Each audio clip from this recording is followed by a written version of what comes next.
Okay, so part 2. And hopefully this will not go into 3 parts. So let's get this done.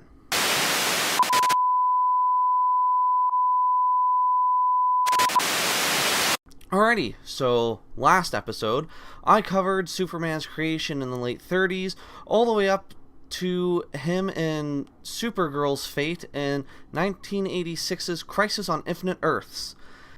Even though Crisis on Infinite Earths did rewrite all the DCU and effectively killing off the original Supergirl, which we will get into another time, don't worry, Superman got most of the rewrites in the new DCU, which had merged all of the alternate continuities into one singular continuity Earth. A new series was thought up to reinforce Superman's last son of Krypton status, which eliminated a lot of the old mythology and slowly worked it back in issues and new modernized forms. In issue 16, Supergirl came back, more or less, as a character called Matrix, who we will get into another time, don't worry, along with new versions of General Zod and company, and new versions of Lex Luthor and Brainiac as well. After a fun time in the 80s rewriting old stories, bringing in new ones, along with writing new versions of Superman and stories like The Dark Knight Returns, came the Dark Age of comics, and with that signaled the inevitable death of Superman.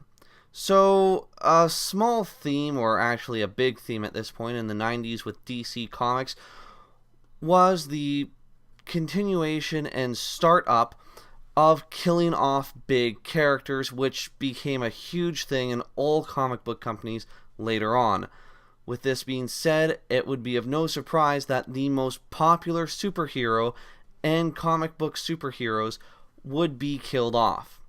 Okay, so to make this short and to try and save time so that I don't have to make a third episode on Superman, here goes. So, pretty much what happens is Superman and Doomsday tear up about half of Metropolis fighting, only so that it ends with Superman dying in Lois's arms, which then leads into the next chapter, Funeral for a Friend, where the entire Justice League of America, and several other Justice Leagues along with different teams show up to, well, pretty much pay respect to Superman, and dealing with a Supergirl who is very shooken up / blaming herself about Superman's death because she did not go and help him because Lex Jr., who is actually the real Lex Luthor and a younger clone body, told her not to.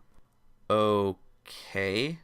Like I said, it was the 90s. So anyways, the main point was that Superman would not return to comics until The Adventures of Superman issue 504. Now, during this time, it was kind of confusing because Superman had both been put on hiatus and then brought in via new Superman characters and new Superman series, which, again, we're not getting into on this episode because I simply don't have time. Then 1996 came about. Okay, 1996 is seen as the shit year in comic books, and more or less in the entire decade that was the 1990s altogether. Marvel claimed bankruptcy, and this is where things get kind of out of control. So this would signal the biggest event in Superman's history, because this would signal that Superman would finally be marrying Lois Lane. So, not to even bring up how stupid and trifle this is, because there was a reason why for more than half a century Superman and Lois Lane did not get married, came about Superman the Wedding Album, which was, like the Spider-Man event, meant to kind of incite a giant dick measuring contest between the Superman comic books and the Superman TV show that was going on at that time. And this would pretty much end all big Superman events, more or less, up until the New 52. And that's pretty much Superman's history. Well,